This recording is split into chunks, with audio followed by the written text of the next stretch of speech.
asalaamaaleykum mbokku sénégalais yi ñuy seetaan ñëpp di nuyu ku nekk ci turam ak santam di leen nuyu journalistes yi fi nekk di am mbégte toog fii encore une fois pour remercier mais sant sénégalais yi.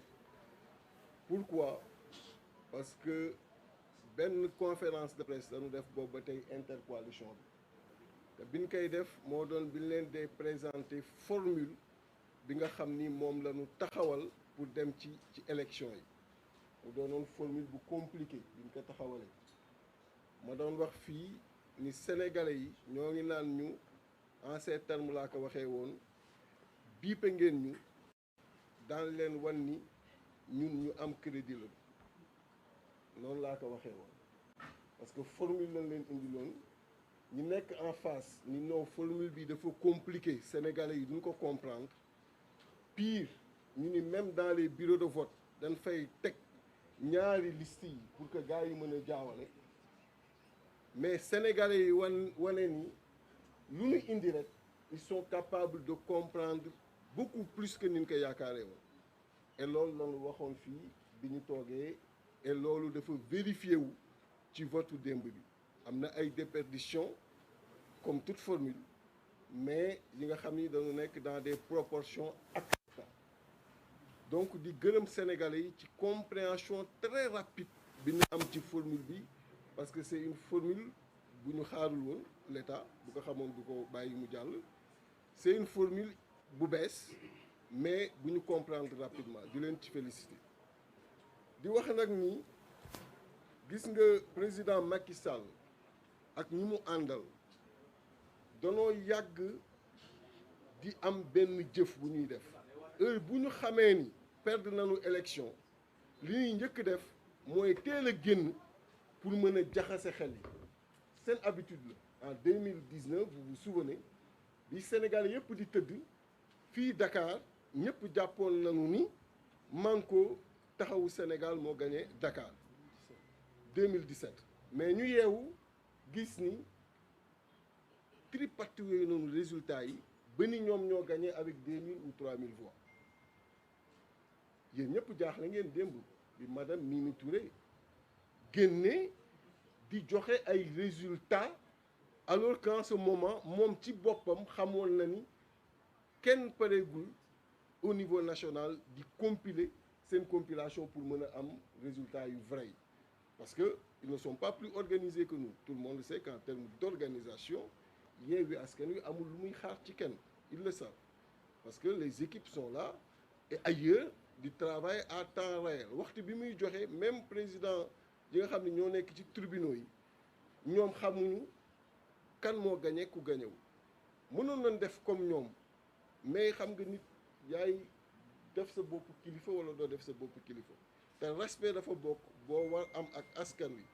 booy taxaw di wax ak ñoom nga wax leen lu dul deñ et c'est juste ça mais di leen wax et le président Khalifa wax na ko léegi am na yi nga xam ni dafa mënatul am Sénégal nit gagné nga confisque victoire bi dafa mënatul am Sénégal nit gagné nga naan yaa ngiy jéem jaxase xel yi mënatul am Sénégal d'autant plus que ñan ñoo nekkoon di joxe résultat yi mais c'est cette presse bii doon joxe résultat bi même presse boobu la convié à minuit pour jox leen ñi nga xam ne ñoom ci seen bopp ñi koy couvrir xam nañ li muy wax demeewul noonu on a beaucoup de respect pour elle très sincèrement mais ñi nga xam ni ñoo doon joxe résultat yi seen ay organes xam nañu ni ñoom li ñu joxe ak li madame Mimi Touré wax ci waxtu boobu wute na am na ay journalistes yi nga xam ne ils n'ont même pas pu se retenir c'est dans la même salle lan ko wax ba foofu am ay tolof yu leen fa dal ñu leen ci mastaw donc pour leur dire que vraiment nañu génn ci schéma boobu du schéma bu gën du schéma buy indi dal ci réew mi et du schéma buy sénégalais yi di accepter parce que sur ngeen campagne bi aussi bien pour Wallu et pour Yewwi les sénégalais ñoo génn massivement partout où on est passé en 14 jours on a fait pratiquement tout le pays daanaka nelawuñu tooguñu et foo dem sénégalais yi ay 4 heures 3 heures du matin di la xaar sous la pluie sous le soleil xam nga ñooñu tey nga bëgg confisquer li ñu exprimer xel waru ko sax mën a xalaat parce que da ngay indil réew mi guute gi nga xam ni du mën a dem donc déjà elle a parlé de 30 départements yu mu gagné et elle a fait une précision bi nga xam ni ci loolu rek mënoon ngeen ko ci arrêté dafa ni je rappelle que 30 départements la ñu gagné alors que c'est 46 départements elle l'a précisé à 2 reprises au moins boo leen ko dégloo au moins et quand elle parle des 30 départements yu mu gagné dugal na ci 3 départements wu diaspora et donc si dans ce que tu proclames tu mets les départements de la diaspora dans le dénominateur ça ne peut plus être 46 il faut nga def les 8 de la diaspora et le dénominateur progresserait de 46 à 54 donc la première incohérence mathématique c'est-à-dire que tu peux pas dire j'ai gagné 30 et ci 30 yooyu nga dugal ci 3 diaspora ni ça c'est 46 limitant seulement département au Sénégal yi alors que dugal ci 8 diaspora yi donc le dénominateur de jóge 46 jëm 54 donc elle aurait pu dire j'ai gagné 30 sur 54 mais elle dit 30 sur 46 manipulation 1 dans les 30 yi mu wax yéen ñëpp suivre ngeen que cité na ci Tivaouane gis ngeen PV yi cité na ci Goudomp gis ngeen par la suite PV yi cité na ci aussi Afrique du Nord gis ngeen par la suite PV yi cité na ci Sédhiou gis ngeen par la suite PV yi donc par respect pour elle du ma wax le mot qui sied ok mais c'est pour dire rek que yéen ci seen bopp xam ngeen ni demeewul noonu démonstration scientifique ni mu demee te mu wér mooy Dakar Yewwi Askan Wi wàllu gagné nañ ko ak doole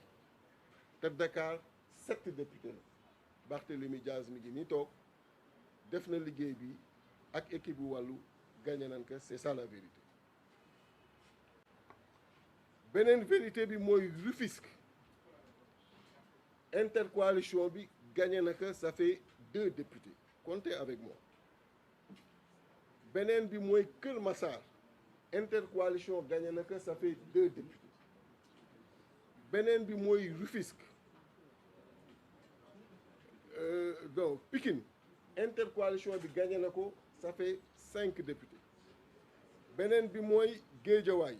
intercoalition bi gagné na ko foofu 2 députés la beneen bi mooy Thiès intercoalition bi gagné na ko 4 députés la beneen bi mooy Tivaouane intercoalition bi gagné na ko 2 députés la beneen bi mooy Bignona intercoalition bi gagné na ko 2 députés la Ziguinchor intercoalition bi gagné na ko 2 députés la Oussouye intercoalition bi gagné na ko 1 député la Kébémer intercoalition bi gagné na ko 2 députés la Bambey intercoalition bi gagné na ko 2 députés la Mbacké intercoalition bi gagné na ko 5 députés la Saint-Louis intercoalition bi gagné na ko 2 députés la Sédhiou intercoalition bi gagné na ko 2 députés la Goudomp intercoalition bi gagné na ko la même chose Saraya intercoalition bi gagné na ko 1 député la Europe du Sud intercoalition bi gagné na ko 3 députés la ENOC Europe du Nord de l'Ouest et du Centre intercoalition bi gagné na ko 3 députés la Amérique et Océanie intercoalition bi gagné na ko 1 député la Asie et Moyen-Orient intercoalition bi gagné na ko 1 député la Afrique du Nord intercoalition bi gagné na ko 1 député la Afrique australe intercoalition bi gagné na ko 1 député la boo leen totaliser ci 112 députés yi nga xam ni moo nekk seulement ci département yi 55 yi au moment où je vous parle mi ngi ci intercoalition wàllu ak Yewwi mu des yi nga xam ni décompte yaa ngi continuer et PV yi génn bi au moment où je vous parle 55 députés sur les 112 mi ngi ci intercoalition mënuñ ci wedd dara te boo leen xoolee département yi ma lim xam ngeen Sénégal ni mu tëddoo électoralement parlant wér na leen mooy département yi ëpp doole ci Sénégal moo tax dans l'analyse comme ñoom dañuy wax ay nombre de départements on est allé au-delà après démonstration que nombre bi mu wax conforme à la réalité on est allé au-delà parce que les départements n'ont pas le même poids électoral ñun département yi ñu gagné boo jëlee bu nekk le nombre d'électeurs ba fa nekk nga additionné département yooyu nombre d'électeurs yi day représenter 55%. Vous avez bien retenu le chiffre. 55% du fichier électoral. C'est-à-dire que ñun département yi ñu gagné boo jëlee seen nombre d'électeurs additionné leen day représenter 55%. yi ñu amagum boobu 55%. donc ça veut dire que ñoom li nga xam ni tey jii nii moom la ñu amagum ñoom faites la différence day doon 45%. Voilà les chiffres xam nga en mathématiques les chiffres sont beaux quand vous les présentez tout le monde comprend et amul manipulation moo tax koy gis muy wax te waxul chiffre rek xamal ni mi ngi manipuler nombre de départements laa gagné 30 jóge fa dem waaye kii lii ñu def nii defuñu ko parce que mënuñu ko def et jàpp leen bu baax li ma leen di wax nii pourquoi parce que après les 112 députés yi nga xam ni moo nekk ci département yi dañu dem avec l'intercoalition la formule bi ñu teg en place discuter ak ñoom loolu très sérieusement ba wàqi leen fa wàqi yu metti dafa am 53 députés yi nga xam ni mooy la liste proportionnelle. Liste proportionnelle mooy ku nekk bu ñu jëlee suffrage bi nga am au niveau national en absolu dañuy xool en relatif lan lay tombeel c'est-à-dire que bu fekkee ñun dañoo cumuler lépp mu doon 53% ou 60% intercoalition bi loolu la ñuy jël multiplier ko par 53 yi mu jox ñu nombre de députés yi ñuy am ci 53 yi nga xam ni mooy liste proportionnelle. bu ko defee ku nekk pourcentage boobu la lay appliquer donc 53 yi des fa la jëm et lii boo leen ko xoolee ni mu tëddee ak tendance bi muy jëm ci liste proportionnelle boobu war nañ fa mën a xaar 28 députés liste proportionnelle boobu moo tax ñu leen di dànkaafu parce que on est en train de suivre on sait que am na ay départements yi nga xam ni présentement ñoo ngi jéem a gonfler pour mën a li ñu leen wàqi ci département yi ñu jéem ko rattraper ci proportionnel yi parce que c'est à ce niveau que ça va se jouer moo tax département périphérique yi nga xam ni neen ñu mooy seen titre foncier ce qui n'est pas vrai parce que gis ngeen ci beaucoup de départements yi nekk tey jii nii au Fouta ni fa intercoalition bi ñëwee différemment de ce qui s'est passé moo tax on est en train de suivre de très près parce que la correction bi ñu bëgg def ñoom c'est à ce niveau pour mën a gonfler suffrage yooyu mu mën a ñëw ci liste nationale bi mën a rattraper ou permettre leen ñu décaler donc moo tax on est en train de suivre mais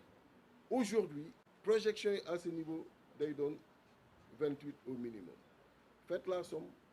de 55 plus 28 ça vous donne combien? Ça vous donne un mine de 83. L'Assemblée nationale, c'est 165 députés. Quand il y a 83, donc tu as la majorité. Voilà ce qui se passe. Donc au moment où je vous parle, l'intercoalition Yewwi Wallu a la majorité au niveau de l'Assemblée nationale. kon jàpp leen que les Sénégalais grâce ak seen ñambar grâce ak seen haute intelligence et ça je le dis président la haute intelligence des Sénégalais man ça m'a pas surpris parce que waxoon naa ko fii que dans le comprendre schéma grâce à leur haute intelligence ils ont renvoyé Benno Bokk Yaakaar à l'opposition parlementaire à l'Assemblée nationale. Donc jàpp leen tey ni opposition parlementaire bi biir Assemblée nationale Benno Bokk Yaakaar la majorité parlementaire foofu Assemblée nationale intercoalition Yewwi Wallu la loolu mooy dëgg ci te loolu naka accepté kon président de l'Assemblée nationale ci intercoalition bi lay jóge Macky Sall bëgg que ak mu bañ que opposition mooy doon deuxième personnalité du pays loolu la yàlla def donc naka nangu jàmm am te ñuy alerter nag kilifa yëpp yi fi nekk ci lii nga xam ni c'est mathématique nit mënu ko bouger loo que ñu bàyyi xel ci fi Macky Sall jëm te madame Mimi Touré annoncé ko démb parce que du jàll te lu leen wax ni du jàll rek du jàll xam ngeen ko lu nu war joxe pour mu bañ a daal daan ko joxe parce que ay surseeg ay tëj ñaaleeg yooyu tey wuñu askan bi moo nu ko jaral kon nanu bàyyi lii nga xam ni askan bi dafa teel a jóg topp ñu fépp ci campagne bi xaar ñu ci nawet bi xaar ñu ci naaj bi jox ko opposition bi nanu bàyyi loolu ñu yóbbu ko assemblée nationale ñu bañ ko changer ci préfecture yi bañ ko changer ci tribunaux yi bañ ko changer conseil constitutionnel après conseil constitutionnel li mu jot a def comme ñoom donc nanu bàyyi li sénégalais yi bind mu demee noonu kon lii mooy li ñu leen bëggoon présenter pour résumer que en 5 minutes en français c'est pour vous dire tout simplement que madame Mimi Touré, vous l'avez suivi hier, a fait un point de presse pour revenir sur le nombre de départements gagnés par la coalition Benno Bokk Yakaar en prenant en dénominateur commun seulement le nombre de départements à l'intérieur du pays, alors que dans le décompte des départements gagnés par Benno Bokk Yakaar, il a eu à introduire au moins 3 départements de la diaspora. Et en toute rigueur, le 46 qu'il a pris comme dénominateur commun devrait passer à 54 et elle devrait rapporter les 30 sur les 54. Et même sur ces 30 proclamés, vous avez tous suivi par la suite ce qui s'est passé dans certains tribunaux de certains départements, dont Goudomp, Sédhiou, Tivaouane et Afrique du Nord, où les résultats ont été publiés et qui sont largement favorables à l'intercoalition Yewwi Wallu. Pour dire la manipulation. Nous avons beaucoup de respect pour elle, j'insiste sur ça, mais on n'attendait pas à cette heure où les compilations se poursuivaient, qu'elle sorte pour annoncer des chiffres dont elle n'en a aucune maîtrise. Mais les chiffres qui sont réels et que je viens tout à l'heure de vous présenter donnent la coalition, l'intercoalition Yewwi Wallu, 55 députés sur les 112 qui étaient en compétition au niveau des départements au moment où on vous parle. Sachant que dans certains départements, le décompte se poursuit et les résultats ne sont pas encore proclamés. Et des proclamations de ces résultats, nous allons justement revenir sur ça. Mais retenez qu'au moment où je vous parle, 55 des 112 députés qui étaient pourvus au niveau des départements reviennent à l'intercoalition. Et c'était ça le schéma. Le schéma, c'était de retrouver Macky Sall dans les départements avec une formule qui permettrait de contenir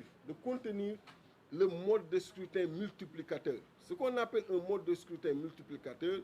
vous avez suivi ce qui s'est passé en 2017. 49% avaient voté pour Macky Sall, moins de 1 Sénégalais sur 2. Et au niveau de l'Assemblée, il a obtenu les 75% des sièges, 3 députés sur 4. Vous savez donc qu'il n'y a pas eu une cohérence. Et si on devait rester dans le schéma où chacun resterait de son côté, il aurait encore bénéficié de ce mode de scrutin multiplicateur et aller gagner majoritairement au niveau des départements et nous laisser disputer les places sur la liste nationale. Ce qu'on a compris et on a apporté cette réponse politique, mathématique, pour lui opposer une formule qui permet de contenir ce mode de scrutin dans les départements. C'est ce qui fait cette progression, même si nous avons vu justement qu'il y a encore d'autres départements dans lesquels il y a des manipulations qui ont existé et nous les suivons de très près. Et ces départements que nous avons gagnés représentent, si on cumule le nombre d'électeurs dans ces différents départements, ça représente 55% du fichier électoral au moment où on parle. Et donc, Macky Sall, les départements supposés gagnés par Benno Bokk Yakaar ne représentent que 45%. Ce sont des chiffres importants qu'il faudrait retenir parce qu'ils ont l'habitude de parler plus du nombre de départements gagnés que de leur poids électoral. Tout le monde sait que Dakar n'a pas le même poids électoral que Matam, même si l'électeur est de la même dignité. Mais en termes de poids électoral, tout le monde sait que les départements n'ont pas la même dignité électorale. C'est ça la vérité. Et donc, nous avons pris les départements à grand potentiel électoral. Ce sont ces départements-là que nous avons gagnés. Ce qui fait que nous avons gagné, cumulé, les départements qui font 55% de l'électorat, là où eux, ils ont gagné les départements qui font 45% de l'électorat. Rentrez avec ces chiffres, parce qu'ils n'ont jamais voulu le sortir. Parce que c'est un chiffre qui montre qu'ils sont aujourd'hui derrière l'intercoalition. Et pourquoi ces chiffres sont importants? C'est leur contribution sur la liste nationale. Parce qu'en plus des 112 députés, il y a 53 qui sont affectés sur la liste nationale et la répartition dépendra du pourcentage obtenu par chaque coalition. Et des projections que nous avons aujourd'hui et qui vont se confirmer, nous aurons sur ces 53 au moins 28. Et si vous faites l'addition des 55 plus 28, vous savez nettement que l'intercoalition Yewwi Wallu aura 83 dans une Assemblée nationale qui compte 165 députés et par conséquent aura une majorité au niveau de l'Assemblée nationale. Donc retenez que le prochain président de l'Assemblée nationale sera issu de l'intercoalition Yewwi Wallu. C'est ça. Et que donc la deuxième personnalité du pays viendra de cette intercoalition. Retenez également une autre chose inédite. La prochaine opposition parlementaire sera Benno Bokk Yakaar. C'est ça la vérité. Nous avons été pendant longtemps l'opposition parlementaire, mais les Sénégalais en ont décidé ainsi. Et il faut que ce choix-là soit respecté. Les Sénégalais ont décidé d'une cohabitation au niveau de l'Assemblée nationale. Nous leur avons vendu un programme, nous leur avons présenté les axes forts de ce programme et il faudrait que le président Macky Sall accepte ces résultats pour qu'on puisse dérouler au niveau de l'Assemblée nationale et croiser les besoins de ces Sénégalais qui nous ont suivis partout sous la pluie et sous la chaleur très forte dans certaines zones et qui ont attendu à des heures tardives nos différentes coalitions pendant la campagne électorale et profiter pour encore une fois remercier et féliciter toutes les populations sénégalaises pour cette grande sympathie qu'ils ont eu à nous manifester partout où on est passé. Féliciter nos têtes de liste comme l'a fait le président Khalifa Sall, Ousmane Sonko